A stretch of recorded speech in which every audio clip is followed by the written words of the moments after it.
Hello കൂട്ടുകാരെ, മലയാളി വീട്ടുവിശേഷത്തിലേക്ക് ഏവർക്കും സ്വാഗതം. ഇന്ന് ഞാൻ വന്നിരിക്കുന്നത് ഒരു നല്ല ടേസ്റ്റി ആയിട്ടുള്ള ബീഫ് റോസ്റ്റിൻ്റെ റെസിപ്പിയുമായിട്ടാണ്. ഇത് നമ്മുടെ തനി നാടൻ കേരള സ്റ്റൈലിൽ ഉണ്ടാക്കിയ ബീഫ് റോസ്റ്റാണ്. ഇതെങ്ങനെയാണ് ഉണ്ടാക്കുന്നതെന്ന് നമുക്ക് നോക്കാം. ഞാൻ ഇതിന് വേണ്ടിയിട്ട് ഒരു വലിയ കഷ്ണം ഇഞ്ചിയും ഒരു 8 വെളുത്തുള്ളിയുടെ അല്ലിയും എടുത്തിട്ടുണ്ട്. അത് ചെറുതായിട്ട് അരിഞ്ഞ് വെച്ചത് ഞാനിതൊന്ന് ചതച്ചെടുക്കുവാണ്. ഞാൻ ഈ ചെറിയ കല്ലിൽ വെച്ചിട്ടാണ് ചതച്ചെടുക്കുന്നത്. നമുക്ക് വേണമെങ്കിൽ മിക്സിയുടെ ചെറിയ ജാറിൽ ചതച്ചെടുക്കാം. അതിനുശേഷം ഒരു 2 സവോളയും 2 പച്ചമുളകും ചെറുതായിട്ട് അരിഞ്ഞ് വെച്ചിട്ടുണ്ട്.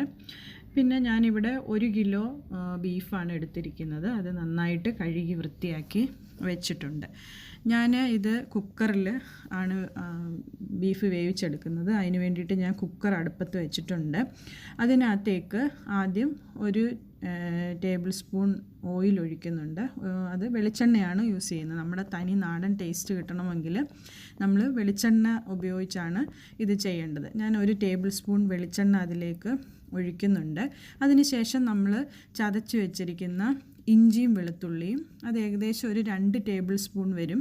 ആ 2 ടേബിൾ സ്പൂൺ ഇഞ്ചി വെളുത്തുള്ളിയും കൂടെ ചതച്ചത് നമുക്ക് അതിനകത്തേക്ക് ചേർക്കാം. എണ്ണ നമ്മൾ ഒഴിച്ച കുക്കറിനകത്തേക്ക് നമുക്കിട്ട് അതൊന്ന് നന്നായിട്ടൊന്ന് വഴറ്റിയെടുക്കാം. അത് ഇഞ്ചി വെളുത്തുള്ളിയുടെ ഒരു പച്ചമണം മാറിക്കഴിയുമ്പോൾ നമുക്ക് അരിഞ്ഞു വെച്ചിരിക്കുന്ന സവോളയും പച്ചമുളകും കൂടെ ചേർത്ത് അതും കൂടെ നമുക്ക് നന്നായിട്ടൊന്ന് വഴറ്റിയെടുക്കാം.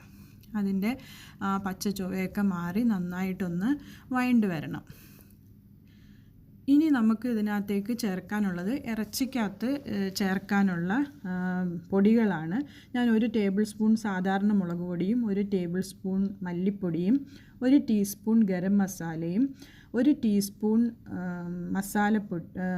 പെരുംജീരകപ്പൊടിയും 1/2 ടീസ്പൂൺ മഞ്ഞൾപ്പൊടിയും 1/2 ടീസ്പൂൺ കുരുമുളക് പൊടിയുമാണ് എടുത്തിരിക്കുന്നത്. ഇതെല്ലാം കൂടെ ഞാൻ അല്പം വെള്ളം ചേർത്തൊന്ന് ഒരു കുഴമ്പ് പരുവത്തിലാക്കി അതും കൂടെ മസാല ഇതിൻ്റെ കൂടെ സബോളയുടെ കൂടെ ചേർത്ത് നന്നായിട്ടൊന്ന് വഴറ്റിയെടുക്കുന്നുണ്ട്.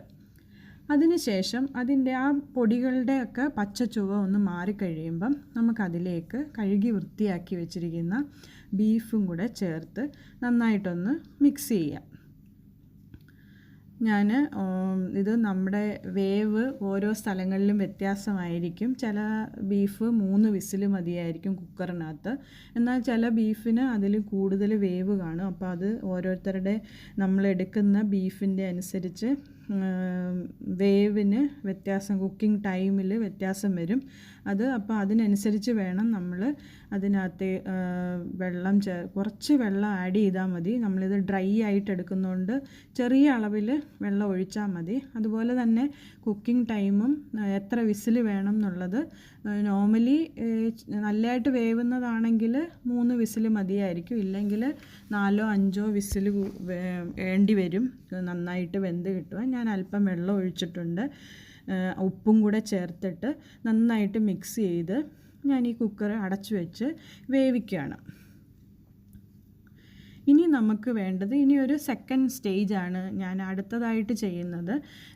ഇത് കുറച്ച് സാധനങ്ങൾ നമുക്ക് നന്നായിട്ട് വഴറ്റിയെടുക്കണം. ഞാൻ തേങ്ങ നന്നായിട്ട് തേങ്ങാ കൊത്ത് ഞാൻ ചെറുതായിട്ട് അരിഞ്ഞു വെച്ചിട്ടുണ്ട്. അതുപോലെ തന്നെ നമ്മുടെ സ്പെഷ്യൽ ഐറ്റം ചെറിയ ഉള്ളി ചെറുതായിട്ട് അരിഞ്ഞു വെച്ചിട്ടുണ്ട്. ഒരു 20 ഉള്ളിയെങ്കിലും ചെറിയ ഉള്ളി നമ്മൾ എടുക്കണം. എന്നാലേ നല്ലൊരു ടേസ്റ്റ് വരത്തുള്ളൂ. ഞാനൊരു പാൻ അടുപ്പത്ത് വെച്ചിട്ടുണ്ട്. 1 ടേബിൾ സ്പൂൺ ഓയിൽ ഒഴിച്ചു. അതിലേക്ക് ചെറിയ ഉള്ളി അരിഞ്ഞത് ചേർത്തിട്ടുണ്ട്. അതിനുശേഷം നമുക്ക് ഉള്ളി ഒന്ന് വാടി വരുമ്പം നമ്മൾ അരിഞ്ഞു വെച്ചിരിക്കുന്ന തേങ്ങ നമുക്ക് അതിനകത്തേക്ക് ചേർക്കാം. അതുപോലെ തന്നെ കറിവേപ്പിലയും നല്ലതായിട്ട് ഇതിനകത്ത് ചേർക്കണം. എന്നാലേ ആ ഒരു നല്ല ടേസ്റ്റ് വരത്തുള്ളൂ. ഞാൻ ആ കറിവേപ്പിലയും തേങ്ങാ കൊത്ത് കൂടെ ഞാൻ ഇതിനകത്ത് ഇട്ടിട്ടുണ്ട്. നന്നായിട്ട് അതൊന്ന് നമുക്ക് വഴറ്റിയെടുക്കാം. ഇതിപ്പം അതിൻ്റെ പച്ച ഇതൊക്കെ മാറി നന്നായിട്ട് വഴണ്ട് വന്നിട്ടുണ്ട്. ഇനി നമുക്ക് ഇതിനകത്തേക്ക് കുറച്ച് പൊടികൾ ആഡ് ചെയ്യണം. അതിന് വേണ്ടിയിട്ട് ഞാൻ 1 ടേബിൾ സ്പൂൺ കാശ്മീരി ചില്ലി പൗഡറാണ് എടുത്തേക്കുന്നത്. അതുപോലെ തന്നെ 1/2 ടീസ്പൂൺ മസാലപ്പൊടി, 1/2 ടീസ്പൂൺ പെരുംജീരകപ്പൊടി, 1/4 ടീസ്പൂൺ മഞ്ഞൾപ്പൊടി, 1/4 ടീസ്പൂൺ കുരുമുളക് പൊടി. ഇത്രയും പൊടികൾ നമ്മൾ ഇതിനകത്ത് ചേർക്കും. നേരത്തെ നമ്മൾ കുറച്ച് പൊടികൾ ചേർത്തിട്ടുണ്ട്. അതിൻ്റെ കുറേ കൂടി നമുക്ക് ടേസ്റ്റ് വരാൻ വേണ്ടി ഇപ്പം ചേർത്ത ഉള്ളിക്കകത്തൊക്കെ നല്ലതായിട്ട് അരപ്പ് പിടിക്കാൻ വേണ്ടിയിട്ടാണ് നമ്മളിപ്പം ചേർത്തത്. എരിവ് ഓരോരുത്തരുടെ എരിവിനനുസരിച്ച് കൂട്ടുകയോ കുറയ്ക്കുകയോ ചെയ്യാം. ഇത് നന്നായിട്ട് വഴണ്ട് വന്നതിന് ശേഷം നമ്മൾ കുക്കറിൽ വേവിച്ച ആ ബീഫ് നമ്മൾ ഇതിനകത്തേക്ക് നമ്മൾ വഴറ്റി വെച്ചിരിക്കുന്ന ചെറിയ ഉള്ളിയും തേങ്ങയൊക്കെ നമ്മൾ വഴറ്റി അതിനകത്തേക്ക് നമ്മൾ ഈ വേവിച്ച് വെച്ചിരിക്കുന്ന ബീഫ് കൂടി നമുക്ക് ചേർത്ത് നന്നായിട്ട് അതൊന്ന് മിക്സ് ചെയ്തെടുക്കാം. ഇങ്ങനെ നമ്മൾ വെക്കുന്ന ബീഫ് നമുക്ക് 3 ടൈപ്പായിട്ട് നമുക്ക് എടുക്കാം.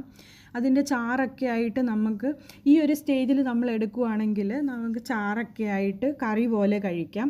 കുറച്ചും കൂടെ നമ്മൾ ഡ്രൈ ആയിട്ട് എടുക്കുകയാണെങ്കിൽ നമുക്ക് റോസ്റ്റ് പോലെ എടുക്കാം. കുറച്ചും കൂടെ നമ്മൾ ഓയിലൊക്കെ ഒഴിച്ച് നന്നായിട്ട് അതിൻ്റെ വെള്ളമൊക്കെ വറ്റിച്ച് നമ്മൾ എടുക്കുകയാണെങ്കിൽ നമുക്ക് ഫ്രൈ പോലെ ആ ഒരു ഫ്രൈ കഴിക്കുന്നതിൻ്റെ ടേസ്റ്റിൽ കഴിക്കാൻ പറ്റും. അങ്ങനെ 3 ടൈപ്പായിട്ട് വേണമെങ്കിൽ നമുക്ക് ഇത് യൂസ് ചെയ്യാം. ഇതിപ്പം നന്നായിട്ട് അതിൻ്റെ ചാറൊക്കെ പറ്റി വന്നിട്ടുണ്ട്. ഈ ഒരു സ്റ്റേജിൽ വേണമെങ്കിൽ ഇതിപ്പോൾ ഒരു ജ്യൂസി ആയിട്ടിരിക്കുന്ന സ്റ്റേജാണ്. ഈ ഒരു സ്റ്റേജിൽ വേണമെങ്കിൽ നമുക്ക് എടുക്കാം.